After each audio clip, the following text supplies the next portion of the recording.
Welcome, friends, to Crazy Women Country, where women's voices matter. We bring you the greatest female voices in the music industry, from the artists, songwriters, and producers, to managers and executives, and all the women who make the music industry what it is today. Thank you for joining us.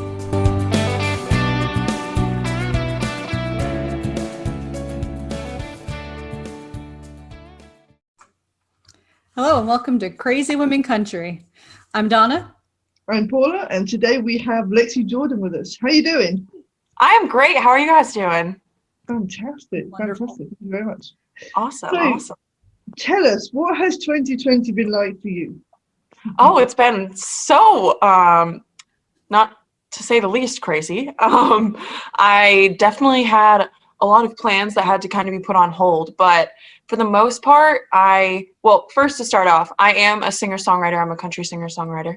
Perfect fit for this. But I also am a full-time student. So I'm in college. I'm a junior. So we went remote back in March, and that was a big change. And as quarantine started, but as far as music and everything like that, through quarantine, I really started to figure out how to write songs because my first song, my debut single, Highway, it was released in 2017, and I was 17 then. I was only a junior in high school, and I had written it when I was 16 years old. And all I knew about songwriting was that there was a verse and a chorus. I didn't know anything else. So that was the first song I had ever truly written, other than, you know, the ones that I had written when I was like 10, 11 years old about going to Hollywood and stuff like that. So I really wanted to learn how to write songs and how to be vulnerable. And that's been my biggest thing this year, was not only being vulnerable with my fans, but being vulnerable with songwriting too. And it's hard, and it's definitely still something I'm working on and, you know, pushing towards. And it's always going to be something that I'm working on, as any artist will be. But I definitely have been working a lot on that. And I've been writing songs a whole lot more through quarantine. And even now, as we're kind of getting back into normal life-ish. So that's been awesome, and really just trying to figure out who I want to be as an artist. Because when I first started this, I thought that there was only one way to be a female country artist, and that was with all of, you know, the regular things that you would expect to see. So dresses and lace and flowers and all that fun stuff, which I like, but it's not fully me. So I really tried to connect with who I was. Like, I love flannels. Like, I'm wearing a flannel right now. I love flannels. I love stuff like that. I love being girly, but I also love kind of that stripped down side too, where it's just more personable. So I've been trying to incorporate that into my posts, and just aside from that, also just really connecting with fans, because I love doing that, and it's my favorite thing to do. I love doing that so much, and just to get to know them, it's incredible. So I've really been trying to do a lot of that and figuring out who I am. Oh, cool. I must admit, the vulnerable side must be really hard for any artist to show, you know, to really open up and show that side of himself. I mean, it's hard enough to do it in your private life without having to do it in front of, you know, millions of people. So I agree. I completely agree. I mean, I actually recently came out with, I never told anybody about this. I never told any of my fans or anything like that, but I was diagnosed with depression and anxiety when I was in high school. And that was something that I always wanted to be a secret. And for so long, I thought that if I shared that with the world, people would kind of see me as broken, in a sense. Not saying that anybody with a mental illness is, I don't believe that at all, but it's sometimes, you know, the reality of it is there's stereotypes, and that can be what people think of. And I didn't want people to see me like that, but I realized if I was going to be my true self, I was going to show all the sides. And I used to kind of be embarrassed by it, but now I just think it makes me stronger, because yeah, I do have anxiety and depression, but that didn't stop me from pursuing my dream that I've had ever since I was a little girl. It didn't stop me from always pushing myself every day and being motivated and dedicated and things like that. So that was a huge thing for me. And I created actually a weekly live stream kind of twisting off of that. It's called Music is Healing. And I talk about mental illness, but I also talk about the healing power of music, because that was the whole reason why I got into music. It was just whenever I was in my room and I was upset, or I went through a lot of periods of times where I either was in different friend groups or I didn't have any friends at all. And that was really my true friend. It was music. It was always specifically country. I have always loved country. I grew up listening to it. So I've always loved it so much. And I just think that all genres have the power to tell a story, but I feel like country specifically just has an immense power of storytelling, and it's the most beautiful thing. And I think that's really what got me hooked on it. And I wanted to share that with people. So I've been doing that, which is great. And this past month, I've kind of taken a break from it, but I'm going to get back into it because my plan actually, which I haven't announced this either, but my plan is that I'm going to start picking up guitar, which I'm super excited about. That would be fun. That would be good. Yeah. So, but from what you've done, you've shown a weakness, but you've also shown a strength. Okay, you've shown a vulnerable side of yourself, but you've also shown that, you know, I have the strength to work with it and still keep doing what I want to do and everything else. So, you know, it's more power to you that you can actually go out there and tell people and be honest. So, oh, thank you. I really appreciate that. The whole point in it was for me to be able to show my fans and anybody watching that they can do whatever they want to do, whether it seems super crazy or too impossible or whatever you want to call it, that they can do it no matter what things that they might be dealing with. And I've gotten so many messages from people already just thanking me for showing that side of me and being truthful with the world. And it's hard, and they understand it's hard. I never really thought that people would, I never expected to get any messages like that. Like every time I do, I tear up because that was the reason why I created it. It was to show people that you can do whatever you want. Even if there's things that might be holding you back on some days, you'll be able to get yourself back up the next day and keep going at it. So that was my whole point with making it. And I've loved it so much. So that's good. And I think it's it sounds crazy, but with everything we've been going through this year, I think mental illness has been a real, you know, a real point where obviously we've been stuck in everything else.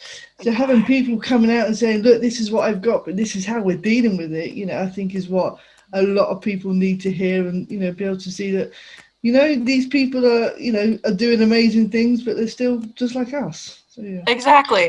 And I think I feel like more and more artists are showing that side of themselves, especially through social media, because for such a long time, social media was all about the highlights in your life. And I talk about this all the time. It was always, the happiest parts of your life and the happiest moments, which is great. I mean, we all want to see those, but we also want to see the real side and the sadder days and the ones that you're not maybe feeling as motivated or as productive. And I've loved seeing that. I feel like through quarantine that's really happened, and it's really shown people that it's okay to do a live where maybe your hair's not all done up or you're not having the best day, and that's okay. And I just really love that because it's showing social media, it's showing a different side of it, and it's much more personable, and it's something that people can connect with. So and that's awesome, to building that community up like you did, and just having that safe place for people to go to even and just be themselves. And that's the key. I mean, that's such a growth aspect of people that no matter what your age is, that's a growth aspect some people never develop, is that being themselves and not just going with what everyone expects of them. Exactly. And I agree so much. I mean, I'm only 20 years old, so I was in high school not too long ago. And in high school, I feel like that's where everybody feels like they don't know who they are. And I know I'm still figuring out who I am in a lot of aspects, but just to be able to do that and provide people with that safe place has meant so much to me. And I always encourage people to, you know, share their story or share songs that have helped them through hard times, because personally, I love hearing about new music. I love finding new music. I love all of that stuff, but I also love hearing the stories too. I understand, obviously, it's not the easiest thing to do. You know, it's not easy to be vulnerable because in this world, it's kind of looked on as if you're vulnerable, then you're weak, which, I mean, that's not true, because happiness is just as much an emotion as sadness. So it's very interesting how that kind of came to be society, but I think that we're at the point where we are going to break that image. And I think that's like the most powerful thing ever. Absolutely. Definitely agree with you on that. Perfect. We'll wish you on that one. But I think a weakness is a strength. I mean, if you're dealing with a weakness and you're carrying on with it, you know, it's a strength. I couldn't agree more. But yeah. One of the best quotes in business has always been hire people that are smarter than you and don't be the smartest person in the room. So in that same aspect of being human, just be human. It's, we accept everyone, we should accept everyone for who they are, no matter what, Exactly. And you learn from other people's experiences. There's people that could be going through the same experience you're going through now, or there's a person that could be going through it in a few months. You never know who you're going to help. That's why I always encourage people to share. And if they're not comfortable sharing, on my lives or on my posts, I always encourage them to DM me and I can share it anonymously or something like that. Just a way to get them to share in any way really is just super important to me. And I think it's a powerful thing because once you start doing it, you get more and more comfortable. And like I said, I'm still learning to be vulnerable. Whether it's in lives or posts or in person or whatever the case may be, I'm still learning that. But it is, like you said, it's a growth process. It is for all of us. Some of us learn it later on, some of us learn it sooner, but I just think it's great to shine a light on it because it's something that people really don't sometimes. And I think it's really important. So. Perfect. It's an amazing thing you're doing. Definitely amazing. Thank you. Thank you. So as you're inspiring other people, let us ask you, who are some of the people that have inspired you to do music? Some of the women that have pushed you to want to do that. Yeah, a whole long list of those people. To start, I mean, my mom actually was the whole reason I got into country music.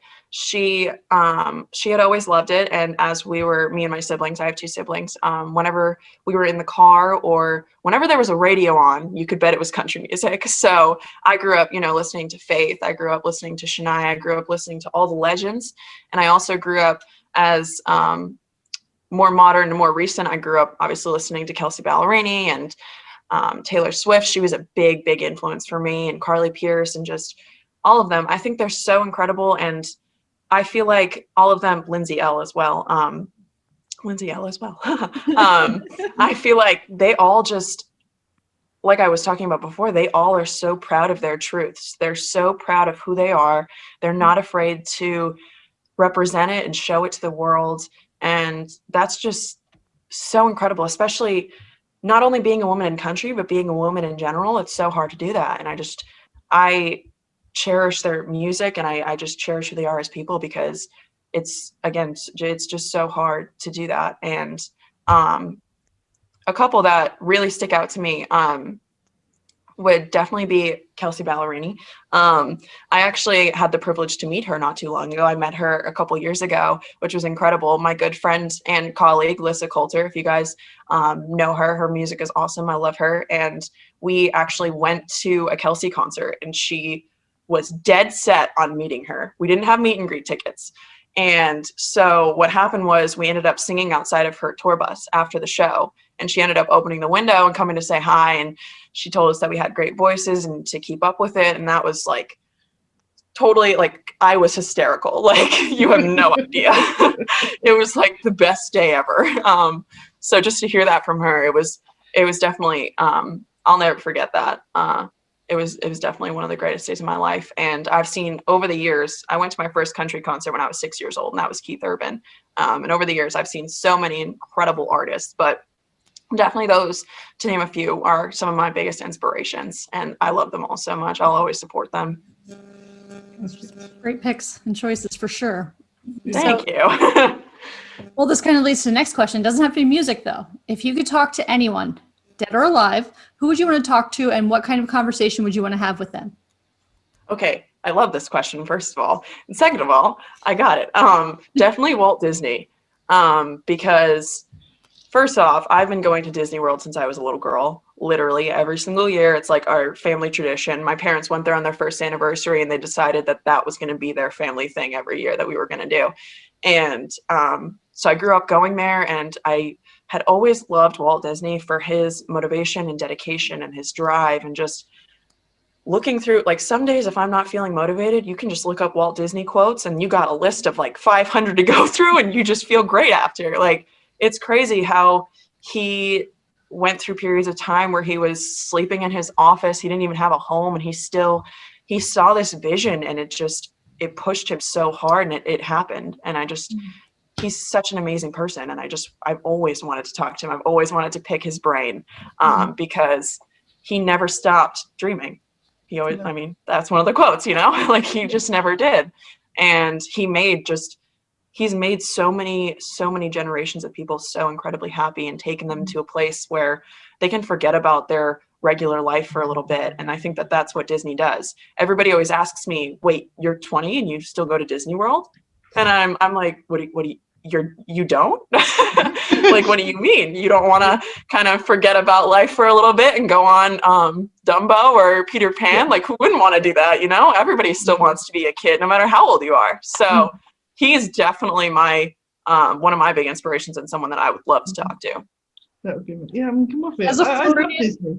Everyone likes to go to Disney. I don't care what their age is. They're Exactly retired from working 30 plus years at a place, and they go all the time. So yeah. Seriously, how could you not love going to Disney? Seriously. Exactly. It's crazy how many people have asked me. It's crazy because I'm also the youngest in my family. My brother's 27, and people ask him all the time, like, you're almost 30 and you still go, but we all don't. We're like, what do you mean you don't? Like, that's the real question here. Why don't you? Best place on earth, people. Come on. Exactly. And I love seeing all the kids, and they love it so much. And just to know that I've been going there since I was a little kid, and over the years, see it change and see all the new things. It's been great. And like I said, from all the quotes that Walt Disney has had, I would love to hear more from him. Just seriously, I would love to. I must admit, I've been to three of the Disney Worlds. I've been to Florida, California, and I went to the one in Paris. So yeah, I'm working my way around them. Oh, I'm jealous. I've only ever been to the one in Florida with the 4 different places. I've never been to California either, but I'd love to go to all of them. That's definitely on my bucket list. They're fun. The next one's got to be I think it's Tokyo, isn't it, the other one? I believe so, yeah. Right, Yeah, and then I think there's one in France. I might not be. The one in Paris. Yes. Yeah, I've been to that one. Yep. That's quite cool. So yeah, one more to go, and I've done them all. Nice. Awesome. Well, add that to your resume. Yeah. Yeah, exactly, right? Oh, so if you could thank someone for their support, for helping you, obviously, to where you are today, especially in your music career, who would you want to thank? Another long list, you know. I have to start with my family. They have always supported my musical dream, and I've always, ever since I was a little girl, I've always wanted to be a musician. And for so long, I didn't even know I could. Until I was 16, I had stage fright, and I would not even consider stepping on a stage. It terrified me. And my family throughout the years, I had taken singing lessons, but it was always going to be kind of a hobby. It was never going to turn into something more because I was so scared of putting myself out there. But then once I finally did, it was like, okay, we're going all the way. Like, we're not stopping now. And my family's always supported that. There's really not anybody else in my family that's musical. It's pretty much, we're all sports and athletic and stuff like that. So I did sports growing up, but it never connected with me like music did. And I've always appreciated them supporting that. And they all love country music. So it's really something that I love when they come to my shows. It's so great to just share that moment with them and to kind of give them that show and say thank you for just always being there and supporting me. And just aside from my family, I also, I have so many great friends that always have believed in me at times more than I've believed in myself. So that's been absolutely incredible to have them and to have that support system. But also, I mean, as I said, my debut single came out in 2017, and I've been featured on a bunch of local radio stations since that are near. I am from Boston Worcester, but if you don't know Worcester, then I'm from Boston. So I'm from there, and I've been featured on a bunch of the local radio stations. And I still remember the first time I ever heard my song on the radio. And that was like, it was surreal. I mean, I never thought that I could get to that point, let alone this point today. It's absolutely crazy. And I also, I have a bunch of friends that are in the music industry, which I love. I think it's amazing to be able to support other female artists, other artists in general. And it's been such a crazy journey already. And it's crazy to think that it's only the beginning. It really is. And I'm just so excited to be able to have that whole support system when I move to Nashville and when I get there and really start networking and songwriting and all that stuff, recording. There's so many plans, and I just can't wait. Yeah. Got an exciting future ahead. It's going to be amazing. Amazing. So, yeah. I'm very excited. Perfect. Okay, so quick fire question time. This is the fun part. Awesome. I love that. So yeah, don't think, just answer. Okay, I can just do that. fun for people to get to know you. Okay, so here we go. Early bird or night owl? Night owl. Beach or countryside? Countryside. Favorite season? Summer. Biggest fear? Ugh. That is hard. I'm gonna go with. We're gonna go with spiders. Okay, perfect. And you? Or maybe snakes. I'm not sure. Both, but if anything has more legs than I do, I usually don't like it. Besides animals or like dogs. I hate snakes. I have to say they give me they just. I know. No, thank you. Yeah. I'll take care of the snakes. You take care of the spiders, Paula. Perfect. Yeah, right. Tag team. Yeah, perfect tag team, us two. Favorite holiday? Christmas. Favorite drink? Yeah, so good. Favorite drink? Definitely iced coffee. Iced coffee. Okay, perfect. Left or right-handed? I'm a lefty. Ah, it's our first lefty. There we go. Favorite animal? German Shepherd. I love them. They're the best. I love them so much. I have one actually. She's 11 and she's the best ever. Aw. Wow. She's absolutely adorable. Is it long haired or short haired? She's short haired. Okay, that's cool. They're still gorgeous, but yeah. Yeah. Favorite color? Purple. Tell us something people don't know about you. Whew, that's great. Let's see here. I am actually double jointed in my hands. That's a little fun fact.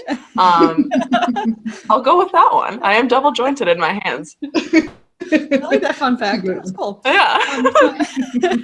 What's one of your hobbies other than music, obviously, since we know? Yeah. Yes. I actually love drawing. It's one of my favorite things to do. I think it's another really great therapeutic way to just kind of let go. And after, I'll start drawing and then 5 hours will go by and I'm like, wait, where am I? what happened? And it really makes you forget about everything else. And I love drawing anything from quotes to lyrics to Disney cartoons. That's another one of my favorites. Those are my top 3 go-tos. So I love doing that. And I just think art in general is there's nothing else like it. If you were a musical, what musical would you be? Mamma Mia. We're gonna go with Mamma Mia. I love Mamma Mia. So great. It's a classic. Everybody loves Mamma Mia. It's amazing. Yeah. If you were a Disney character, what character would you be? Oh, that's hard. Okay. Okay, you can pick 2. Okay, cool. Okay. I would say Goofy has to be one of them because I am Goofy. I'll admit it. And then who else? I would say Mickey because he was the one that started it all, and I have always loved Mickey. He's one of my favorites. And then another favorite, I think that's 3. I think I just got to 3. Oh. I'll let you go. My other favorite is Stitch. I love Stitch because he's super cute, but he's also super sassy, and I just love that about him. Stitch rocks. I love Stitch. So if you're a mythical creature, what creature would you be? Oh, wow. Okay. I can't say I've ever gotten this one before. Mythical creature. I am going to go with a unicorn. A unicorn. I love that. They're amazing. So, if there was one song right now that you've been listening to over and over the last couple months that you would recommend to Paula and I and everyone else listening, what song would you recommend? I would say Next Girl by Carly Pearce. That's been like my go-to every single day ever since it came out. I love the lyrics, and the way she talks about it is she always says that there's girls that have experienced something like this. Every girl has experienced something like this, and if they haven't, then they will. And I think that's so true. There's so many guys out there that are just like in the music video. I don't know if you guys have checked out the music video, but it goes through a bunch of different scenes where she's talking to different men, and they're all just, surface level, nothing really to them, things like that. And I just think it's so relatable. All the lyrics in that song are so relatable. And the way that she wrote it, where it's kind of in a letter, I think that was so cool and just really poetic. So I really love that song. Perfect. Sounds amazing. I've checked that one out. Okay, the final question. Remember, don't think, just answer. Who is your favorite CWC host? Can I pick both? I had it there. I was like, no. I got the trick question. Both of you guys are awesome. We haven't caught anybody out yet, I have to say. Talking about Disney, growing up, my dad can talk like Donald Duck. So we've had Donald Duck in our house since I was a child. It's great. And he does it all the time. It's the most amazing thing ever. Awesome. So, yeah. I love that. That's so funny. Yeah, I think one day we're going to get it on here too, I'm sure. Yeah, I hope so. You're going to have to get him on the show or something. But it's just amazing. And he's very, very good at it. He always says he wouldn't be good enough to do it professionally, but it's definitely not an easy voice to do out of all of them. But we were lucky to grow up with Donald Duck. I've tried, but I definitely can't do it justice. So that's an impressive talent to have. It is. It's a very impressive talent, I have to say. So, yeah, there you go. So tell us, what does 2021 look like for you? It is looking a whole lot better than 2020, I'd say, for all of us. Don't get much worse, hopefully. I agree with you. But for the most part, my plan is to really go to Nashville, and as much as I can, I'm hoping to go there. And kitty.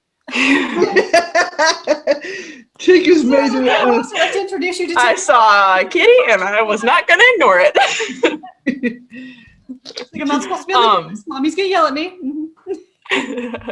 That's okay. But for my main plan is to really just go to Nashville as much as I can, and I'm hoping to record a bunch of new songs, and I can't wait to get new music out there.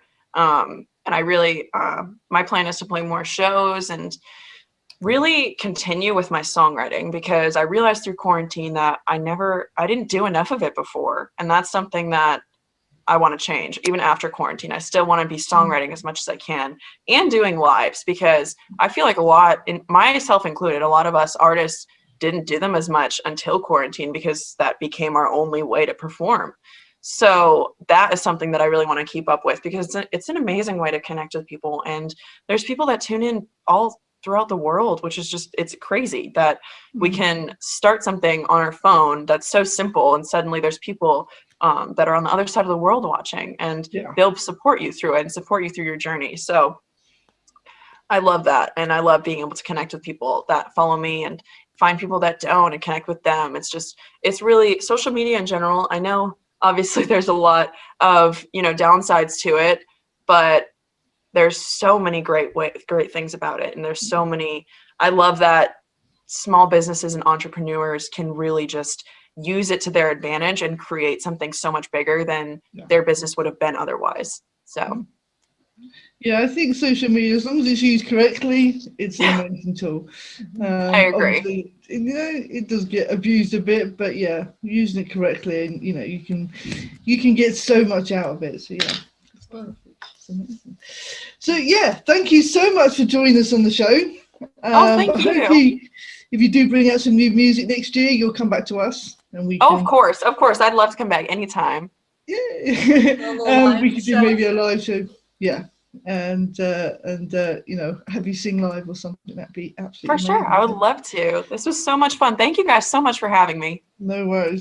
Thank you very much for joining us. Of course. Anytime, like I said. Yay.